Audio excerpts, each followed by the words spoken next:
Hola amigos, en el video de hoy estaremos hablando sobre los tipos de colmenas y su estructura. Las colmenas son la unidad básica con la cual nosotros vamos a trabajar en nuestros apiarios y es, digamos, la unidad productiva que nosotros tenemos como apicultores. Bueno.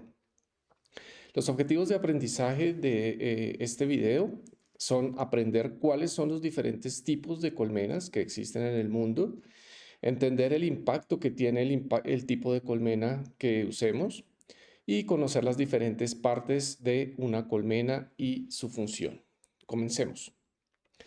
Bueno, en cuanto a tipos de colmenas, dependiendo del lugar del mundo en donde ustedes se encuentren, si se encuentran en Sudamérica, Norteamérica, Europa, pues vamos a encontrar que existen muchos tipos de colmenas. Hay una que es la más usada, que es la que vamos a comentar más adelante, pero pues existen muchos tipos de colmenas que por lo general son de algún tipo de tradición en cada uno de los lugares en donde ustedes se puedan encontrar. En su, digamos, en su estructura más básica, todas las colmenas tienen básicamente la misma estructura, los mismos componentes. Em, lo único, o digamos, las cosas en las que va a variar son las medidas de las colmenas a nivel de alto, largo y ancho, pues puede haber variaciones en la medida de los cuadros internos, en los tipos de los cuadros y en los materiales que se usan en los diferentes tipos de colmenas. Entonces, pues vamos a encontrar colmenas más grandes, más pequeñas, con más o menos número de cuadros, así como diferentes tipos de materiales, de madera, de plástico, de icopor, en fin. Entonces, aquí he hecho un listado de las colmenas, digamos como las más comunes en el mundo. Puede haber algunas más incluso, pero pues estas son como las principales. Como les he dicho, van a variar básicamente en las medidas eh, que tienen estas colmenas, pero digamos la estructura básica de los componentes de la colmena es exactamente el mismo. Ya si ustedes quieren averiguar un poco más sobre las diferentes medidas que puedan tener estas colmenas, pues una búsqueda rápida en Google pueden descubrir cuáles son las medidas de estas colmenas. Entonces tenemos las colmenas Dadant y Lagens, que las Dadant junto con las Langstroth, de las cuales vamos a hablar más adelante, son tal vez las más comunes en Estados Unidos. En Europa, la Lagens es una colmena bastante común también, es una colmena bastante grande, voluminosa. Existen colmenas también que son horizontales. Vamos a ver ahorita cuando hablemos de la estructura interna o de los diferentes componentes de la colmena, que pues nuestras colmenas tienden a ser verticales, pero hay colmenas que son más horizontales, entonces que crecen es hacia los lados en vez de hacia arriba. Y una colmena muy clásica de esto es la colmena top bar. También existe una colmena llamada Guarré. Hay una colmena que ha ganado cierta fama en tiempos recientes, que es la colmena Flow Hive, que básicamente no tiene nada de raro en cuanto a medidas, porque pues esta colmena se puede encontrar en medidas Langstroth y en medidas Dadant, pero es una estructura interna de los cuadros, sobre todo de los cuadros de producción de miel, que nos permite hacer una cosecha de la miel sin ni siquiera abrir la colmena. Entonces, si quieren averiguar sobre ella, pues ellos tienen una página web muy interesante donde pueden ustedes ver cómo funciona esta colmena. También está la colmena Apimaid, que es una colmena plástica con aislamiento y que pues tiene unas ventajas bien interesantes en cuanto a la capacidad de la regulación térmica a nivel interno en la colmena. Esas son, digamos, como las colmenas que podemos encontrar en el mundo, pero la colmena más, un poco más, digamos, común, más generalizada en todo el mundo, es la más usada en todos los continentes, es la colmena Langstroth. Y cuando digo la colmena Langstroth, me estoy refiriendo a unas medidas estándar de esa colmena. No me estoy refiriendo, como les decía antes, a que tenga una estructura diferente a las demás colmenas, sino que tiene unas medidas muy estándar eh, que, pues, como les digo, pueden encontrar básicamente en cualquier parte del mundo. Bueno, entonces, digamos, en este curso lo que vamos a tratar, todo lo que tiene que ver con apicultura, pues nos vamos a basar en la colmena Langstroth. Sin embargo, todos los conceptos que estamos viendo, pues se aplican también a cualquier tipo de colmena. Si por las razones que sea ustedes llegan a tener algún otro tipo de estas colmenas, los conceptos básicos fundamentales que estamos viendo en este curso se aplica a cualquier tipo de colmena, pero pues la colmena estándar, digamos, para este curso es nuestra colmena Langstroth y es de la cual vamos a ver los componentes un poco más adelante. Bueno, y entonces la pregunta que surge, si tenemos, digamos, una disponibilidad de todo ese tipo de colmenas, es cuál escogemos, cuál es la que nos va a beneficiar a nosotros. La primera es cuál es el tipo de colmena más común que nosotros encontramos en la zona que nosotros estemos. Básicamente, por ejemplo, acá donde estoy yo, en Colombia, en Sudamérica, no se encuentra prácticamente ninguna otra medida que no sea las medidas de las colmenas Langstroth. Hay algunas diferencias en algunas colmenas, pero en cuanto a la cantidad de cuadros, de panales que yo puedo poner en la colmena, hay colmenas de 10, de 8, cuando ya nos bajamos a 6, a 5, a 4, ya estamos hablando de portanúcleos, pero con la misma medida Langstroth del cuadro. Entonces va a variar un poco en la cantidad de cuadros que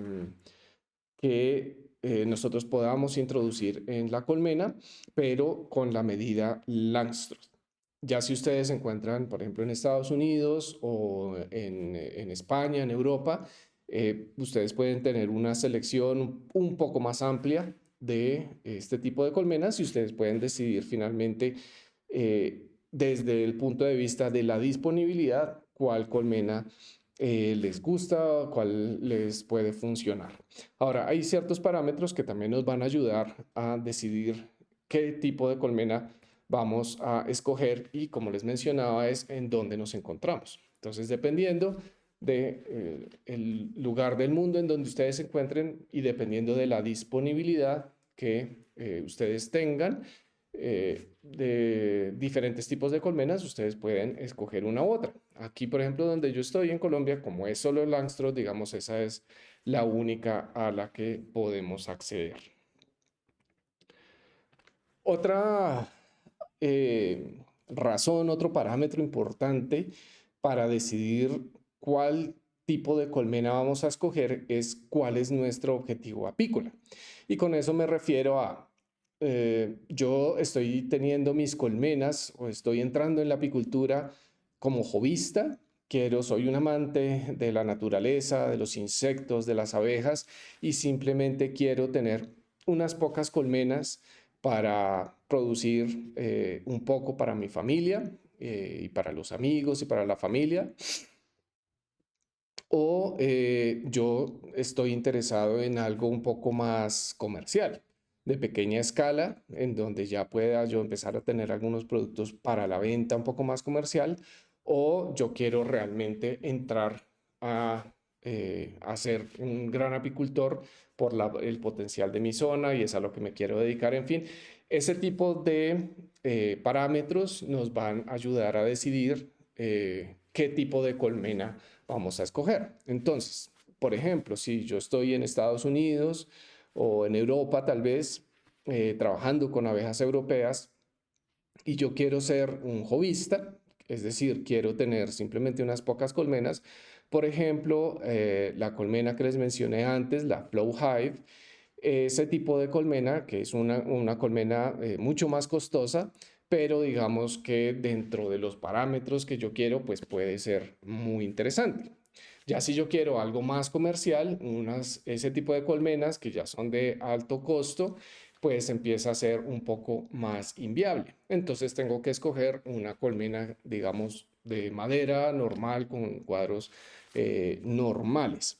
Entonces ustedes tienen que plantearse cuál es el objetivo apícola que ustedes tienen para decidir también o que les sea un parámetro adicional para decidir qué tipo de colmena es la que ustedes van a instalar. También un poco el tipo de producción que ustedes quieran tener o que vayan a producir, si ustedes se van a dedicar a la producción de polen, a la producción de miel, a la producción de propóleo, si van a combinar algún tipo de esas producciones. A veces hay algunos equipos especializados para las cosechas de estos productos que requieren uno u otro tipo de colmenas. Entonces, con esos parámetros ustedes van diciendo, bueno, estoy en tal lugar, tengo cierta disponibilidad, mi objetivo apícola es tal y tal, y de acuerdo a esos parámetros, pues yo voy escogiendo cuál es la colmena que voy a escoger para mi producción. El tipo de manejo también. Entonces, como les mencionaba, si ustedes van a hacer un manejo, digamos, más comercial o más hobbyista, simplemente de algo recreativo, pues también pueden escoger una u otra colmena. Y finalmente, un parámetro importante es qué recursos tenemos. Entonces, si ustedes van a ser hobbyistas y se van, por ejemplo, por la Flow Hive, con abeja europea, pues, y tienen los recursos, porque como les mencionaba, son colmenas que son más costosas, pues ustedes pueden irse por ahí. Si no tenemos tantos recursos y queremos tener más colmenas, pues unas colmenas de madera normales, pues puede ser la ruta que vamos a seguir. Bueno, ¿qué impacto tienen entonces estas colmenas? En términos generales, ninguno, porque, como les mencionaba, pues los diferentes tipos de colmenas en su estructura básica de sus componentes no van a variar mucho. Es decir, no hay unas colmenas que tengan, eh, que sean, que tengan un equipo, unos componentes muy diferentes a los que tienen las otras. Eh, entonces, pues realmente todos los componentes de nuestras colmenas son bastante estándar independiente de las medidas. Ahora, algo importante que hay que tener en cuenta a la hora de escoger las colmenas es que, sobre todo si tenemos disponibilidad de diferentes tipos de medidas de las colmenas, es que pues no van a ser intercambiables. Entonces tenemos es que casarnos con un solo tipo de medidas para que todo nuestro equipo sea estándar y podamos usar el equipo de una colmena en otra si es necesario y tal, sin incurrir en que pues este cuadro es demasiado grande para mi colmena y en fin. Entonces, en términos generales, no van a tener ningún impacto. Ya en términos específicos, si estamos, por ejemplo, hablando de la colmena Apimei, esa colmena al tener un gran aislamiento, pues es una colmena que nos va a ayudar a tener una gran regulación térmica dentro de nuestras colmenas, nos va probablemente a disminuir la cantidad de alimento que nosotros tengamos que proveer a nuestras colmenas. Sin embargo, el costo y la disponibilidad de estas colmenas no es tan amplio. Entonces, el costo es alto, Son colmenas de plástico con aislamiento especializadas que pues tienen un valor alto y tampoco se consiguen en todas partes. Bueno, continuemos. Vamos a hablar entonces de los diferentes componentes de nuestras colmenas. Entonces, estas colmenas, como les decía, digamos, vamos a partir de nuestra colmena estándar tipo Langstroth. Ahora, de las diferentes componentes que voy a hablar, prácticamente en todas, a no ser de pronto de las colmenas que son horizontales, pues este equipo del que vamos a hablar es prácticamente estándar. Voy entonces a hablar de los diferentes componentes y les voy a hablar rápidamente de ciertos pros y contras de algunas de estos componentes para que ustedes lo puedan tener en cuenta y puedan decidir también, dependiendo del tipo de producción que ustedes vayan a tener, si para ustedes puede o no ser conveniente. Bueno, entonces vamos a empezar con el piso de la colmena o la piquera de nuestra colmena. Entonces, esa piquera básicamente es sólida, a no ser que tenga una malla, que eso lo vimos en la charla de termorregulación de las colmenas, en donde, dependiendo de en donde ustedes se encuentren ubicados, pues pueden considerar tener pisos de estos que parte del piso sea una malla que facilite la ventilación de la colmena. No voy a entrar en detalles porque en esa charla hablamos un poco más de eso. Pero pues de abajo hacia arriba, nuestro componente primario es una base o una piquera. Entonces esta piquera es por donde las abejas van a entrar y salir y dependiendo nuevamente donde estemos, pues vamos a usar un reductor de piquera, que es esta tablita que estamos viendo acá. Que como les mencionaba también en la charla de termorregulación, no necesariamente tiene que ser algo así más tan especializado, puede ser espuma, puede ser algún plástico que nos ayude a cerrar la entrada de la colmena o a disminuir la entrada de la colmena por todas las razones que vimos en la charla de termorregulación. Bueno, entonces tenemos nuestro piso piquera y tenemos nuestro reductor de piquera. Bueno, seguimos entonces con nuestro siguiente componente, que es este que vemos acá, que es la cámara de cría. Cuando hablamos de cámara de cría, vamos a hablar de la colmena o la primera caja en donde está ubicada la reina y donde vamos a concentrar la mayor parte de nuestra cría. Voy a hablar algo muy rápido acerca de las cámaras de cría, pero digamos esto va a corresponder ya a otras charlas e incluso al curso intermedio y avanzado, no a este curso básico. Y es lo siguiente, el estándar es una sola cámara de cría. Cuando digo el estándar, hablo del estándar mundial, digamos, es el uso de una sola cámara de cría. Sin embargo, hay excepciones dependiendo del tipo de abeja con el que se trabaje. Digamos, la zona en donde se estén y digamos cuál sea culturalmente, cuál sea el tipo de manejo que se haga en la zona, podemos encontrar hasta 2 cámaras de cría. Ahora, incluso para irme un poco más avanzado, incluso se pueden encontrar colmenas con 2 reinas, pero esto ya es motivo de otra charla. El estándar es una sola reina dentro de la colmena con una sola cámara de cría. Una sola cámara de cría bien manejada es capaz de producir suficientes abejas para que la colmena sea lo suficientemente productiva. Entonces, En Canadá, por ejemplo, donde instalan una gran cantidad de alzas de miel, hasta 10, 11, 12 alzas de miel, manejan una sola cámara de cría. En Nueva Zelanda, donde yo trabajé, instalábamos el estándar, digamos, eran 5 alzas de miel, pero podían tener 6, 7, 8, dependiendo si la colmena estaba muy fuerte y la zona estaba muy buena, con una sola cámara de cría. Entonces, una sola cámara de cría es suficiente para producir lo que sea que nosotros vayamos a producir, pero pues tiene que ser bien manejada.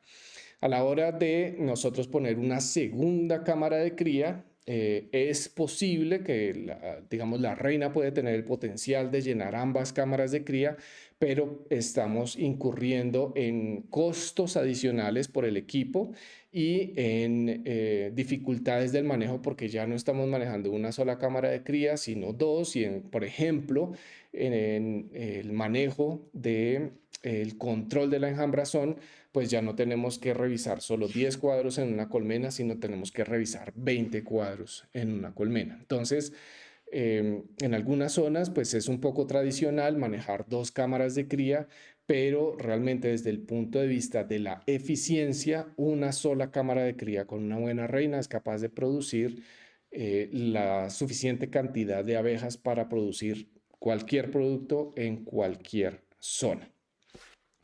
Entonces, estas cámaras de cría, también como les mencionaba, el estándar son 10 cuadros o 10 panales para las colmenas tipo Langstroth, pero en algunas zonas también se pueden encontrar colmenas con 8 cuadros y también en la misma medida Langstroth podemos encontrar de 4, de 5, de 6 cuadros, pero que ya corresponden a lo que llamaríamos un núcleo o un portanúcleo. Y pues esto se usa para división de colmenas, para fecundación de reinas y no, digamos que sea un tipo de colmena para producción de miel o de polen, en fin. El estándar entonces son 10 cuadros. Bueno, entonces tenemos nuestra base, tenemos nuestra cámara de cría, el reductor de piquera. Y digamos, para fines de este curso, aquí terminaríamos con el equipo básico. Ya voy a mencionar un poco otros componentes, pero digamos aquí terminaríamos con el equipo básico. Vamos, antes de que hable de estos, de otros dos componentes, me voy a pasar a completamente arriba. Y en donde podemos encontrar una subtapa o tapa, dependiendo de la zona donde ustedes estén, la que yo estoy señalando ahí, y un techo. Entonces, esta subtapa es solo de madera y el techo tiene un marco de madera y digamos, una tapa metálica que es la que nos va a evitar que la lluvia entre en la colmena. A lo largo de los años y de mi experiencia en diferentes zonas, he descubierto que la subtapa, que es este primer componente que mencioné, es algo realmente innecesario. Es un componente que ustedes pueden usar si así lo quieren o lo requieren, pero es un componente innecesario. No provee una regulación térmica o un aislamiento térmico suficiente adicional, y si es un equipo adicional que nos puede, digamos, aumentar la cantidad de manejo que nosotros tenemos que hacer en nuestra colmena y también los costos que tenemos que incurrir en la colmena. Entonces, el techo va sobre esta subtapa, pero realmente es un componente al cual en los años recientes no le he encontrado demasiado sentido. Entonces es algo opcional. Si ustedes lo quieren o no usar, yo personalmente no lo recomiendo, no es necesario, no hace falta. Digamos, ese aislamiento térmico incluso lo podemos suplir con otras cosas como el manejo de plásticos Pero bueno, no voy a entrar demasiado en ese tema en este momento. Entonces, el techo sí es supremamente importante porque nos va a tapar nuestra colmena y nos va a prestar ese aislamiento de la lluvia, pero la subtapa ya lo dejo a consideración de ustedes si quieren o no hacerlo.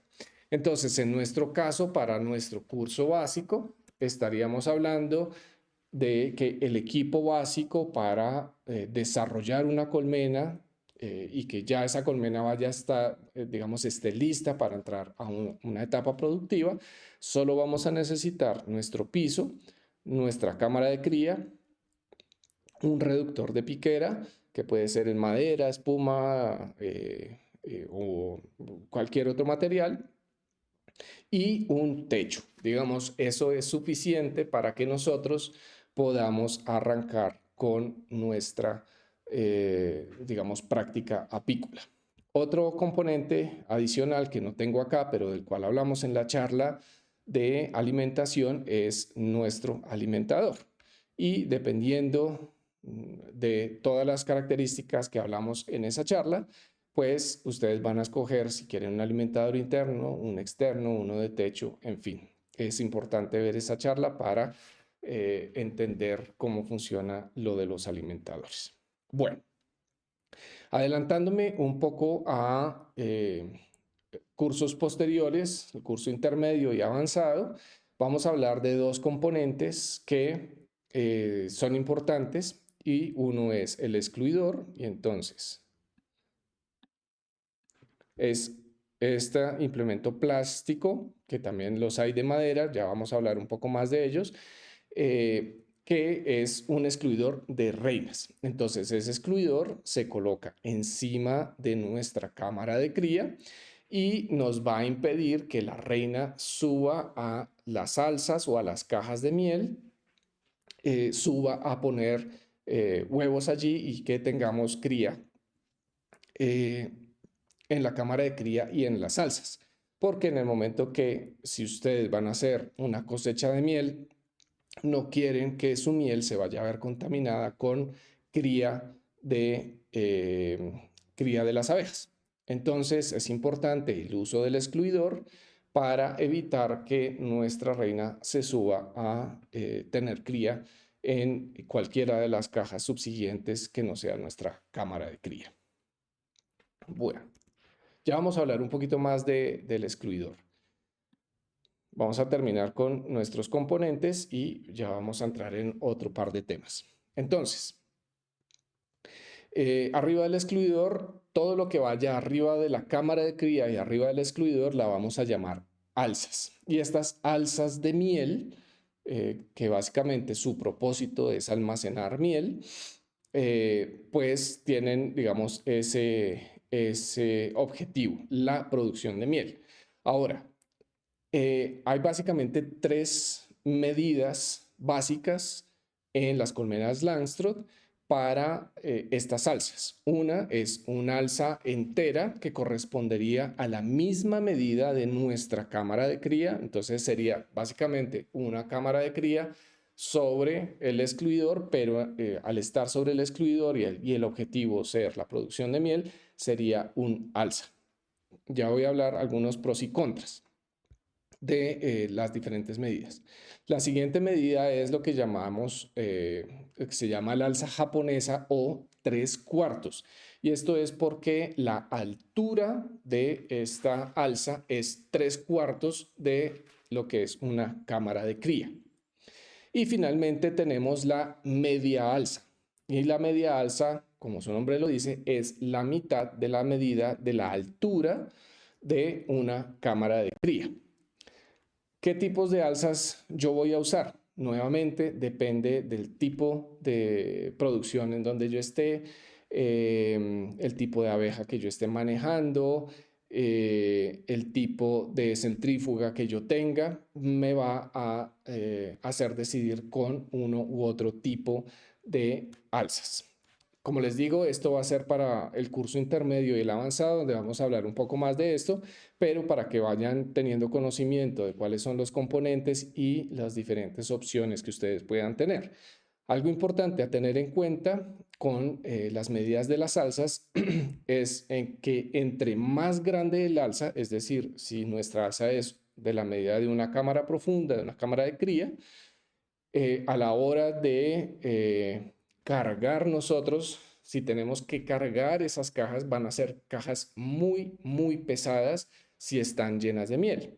Si ya nos pasamos a una 3/4, va a ser un poco más liviana, y si nos pasamos a una media alza va a ser todavía más liviana. Entonces, dependiendo de ciertos factores, de si ustedes hacen la cosecha en el mismo apiario, si ustedes tienen que transportarla, si ustedes tienen que cargar con esa caja y caminar por algún trecho, por algún trayecto, las medidas de esas cajas pues empiezan a tener una relevancia. Pero como les digo, vamos a hablar de esto un poco más en el curso intermedio y en el avanzado. Sin embargo, para que tengan en cuenta las diferentes opciones que hay con las medidas de las alzas de miel. Algo que, digamos, voy a omitir un poco en esta charla en específico va a ser de algunos equipos específicos como las trampas de polen, las trampas de propóleo y demás, ya que no quiero entrar en demasiados detalles en este momento, sino que ustedes conozcan cuál es lo básico, lo más fundamental de una colmena. Bueno, en esta imagen entonces ustedes ven lo que les mencionaba anteriormente, que es la rejilla excluidora o excluidor. Parece algo muy sencillo, pero tiene una importancia pues bastante grande el tipo de excluidor que nosotros manejemos. Como les mencionaba, para nuestro curso básico esto no tiene demasiada relevancia, pero pues aquí ya podemos ir entrando un poco en tema para los cursos posteriores y que ustedes ya tengan cierta información. Entonces, nuestra rejilla excluidora, en el caso que ustedes están viendo acá, esta imagen es una rejilla excluidora plástica.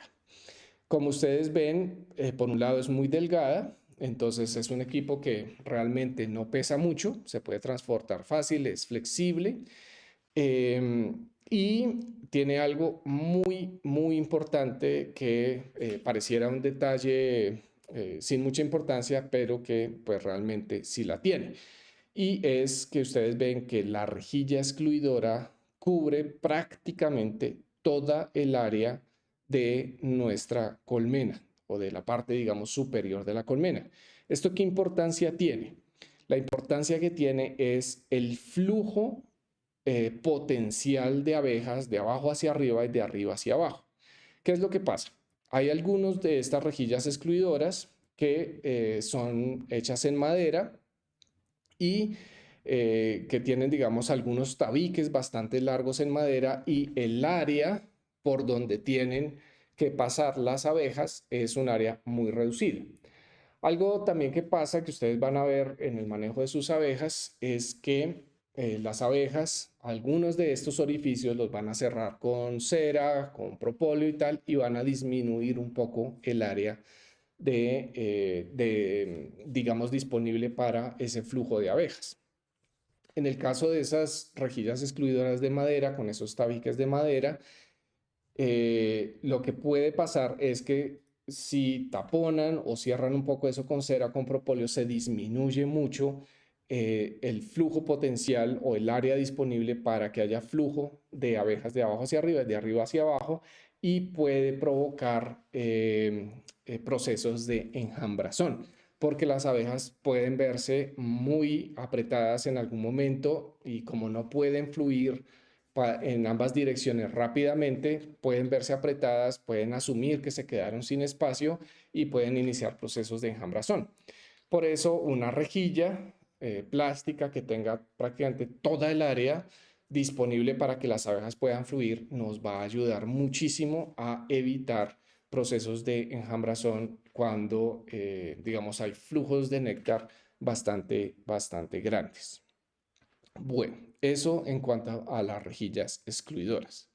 Y ya para finalizar, vamos a hablar un poco sobre los cuadros.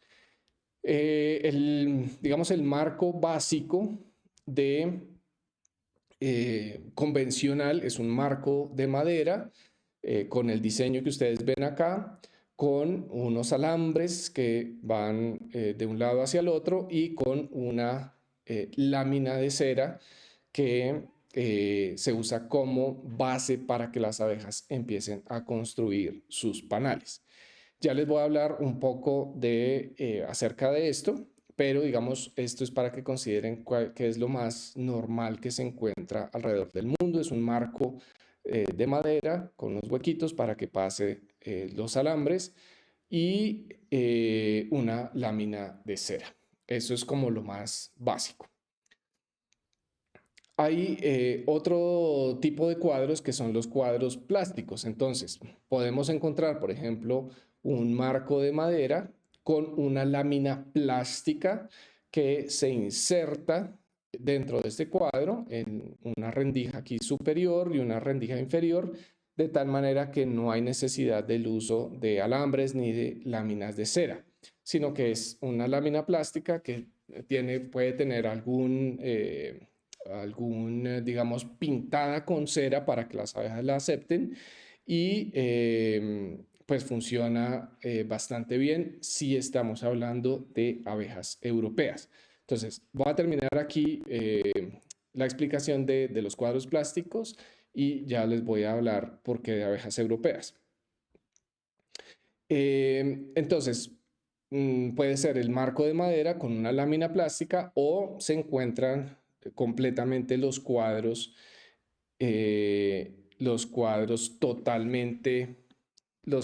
totalmente plásticos. Entonces, todo el marco es plástico, tiene una lámina plástica y estas láminas se bañan o se pintan, digamos, con cera para que sean fácilmente aceptables. Bueno, cuando mencionaba lo de las abejas europeas, resulta que también con la experiencia que he tenido tanto con abeja europea en Nueva Zelanda, en Estados Unidos, y con las abejas africanizadas acá en Sudamérica, las abejas africanizadas por alguna razón no les gustan los cuadros plásticos. Eh, Así sean pintados con cera para la aceptación y eso, por alguna razón no les gustan, no los aceptan y realmente si ustedes llegan a adquirir este tipo de cuadros y trabajan con abeja africanizada, pueden estar desperdiciando dinero. Ahora, si es con abeja europea, los cuadros plásticos funcionan muy bien y yo realmente preferiría cuadros de este tipo plásticos porque son mucho más resistentes. Una vez, digamos, el cuadro está viejo, este cuadro se puede raspar con la palanca y se puede introducir nuevamente la colmena y las abejas lo vuelven a construir. Mientras que estos cuadros nuestros de madera se dañan mucho más fácil, se pueden pudrir obviamente por la humedad, eh, tienden a romperse bastante fácil y en el momento en que digamos este cuadro ya está viejo, nos toca romper los alambres, quitar todo, volver a alambrar, volver a poner la lámina de cera y pues volver a empezar. Entonces este tipo de cuadros pues requieren mucho más trabajo que lo que requeriría un cuadro plástico si trabajamos con abeja europea. Si trabajamos con abeja africanizada, sí o sí tenemos que trabajar con cuadros de madera. Ahora voy a hacer aquí una salvedad y en otra charla de manejo vamos a hablar un poco más de esto, pero también nosotros podemos, para facilitar nuestro trabajo con las abejas africanizadas, es trabajar con nuestros cuadros de madera sin alambre y sin lámina de cera. No necesitamos lámina de cera ni necesitamos alambre en cuadros que tengamos en nuestra cámara de cría. Estoy hablando de la cámara de cría. ¿Por qué? ¿Por qué existe el alambre y la cera? Por un lado, el alambre nos va a ayudar a sostener, a darle rigidez, a darle estructura a ese panal que las abejas van a construir y la lámina de cera nos puede ayudar un poco a que las abejas construyan un poco más rápido. no necesariamente más rápido, pero puede ser un poco más rápido. Si nosotros hacemos un manejo adecuado de nuestras colmenas, sabemos introducir un cuadro que sea el solo marco, sin alambre y sin cera, en la medida que las abejas vayan construyendo. Si sabemos hacerlo, como les digo, no voy a entrar en los detalles del manejo específico de esto en esta charla, sino que simplemente para que ustedes vean que tienen opciones. En cuadros de cámara de cría podemos obviar el uso de alambres y de cera si hacemos un manejo adecuado. También en el momento de hacer las revisiones, pues tendremos que tener ciertas precauciones porque un cuadro con alambre, pues lo podemos mover para todos lados, en todas direcciones, pero un cuadro que no tiene alambre, tenemos que tener cierto cuidado en el manejo, pero no es que sean cuadros delicados y que no se pueda hacer. Otra ventaja, digamos, que tendría esto, sobre todo en climas muy cálidos, es que si no se hace un manejo adecuado de cuadros con láminas de cera, y a veces en climas muy cálidos y estamos desarrollando un núcleo y metemos muchos cuadros con cera al mismo tiempo, si hace mucho calor esta cera se puede derretir y perdemos todo nuestro trabajo. Así tenga alambre, la cera se derrite sobre el alambre, nos deforma ahí, las abejas pueden o no construir. Bueno, eh, entonces incluso en esos casos también podemos hacer es el manejo de cuadros con, perdón, sin la lámina de cera y sin los alambres, y nos va a facilitar muchas cosas. Ahora, si son cuadros de alzas para producción de miel, sí es importante que tengan láminas de cera, perdón, alambres, eh, para que le dé rigidez al cuadro, y en el momento en que nosotros metamos ese cuadro en una centrífuga, ese cuadro no se nos vaya a despedazar en la cosecha de miel. Bueno amigos, hemos llegado al final de esta charla. Nos vemos en la próxima.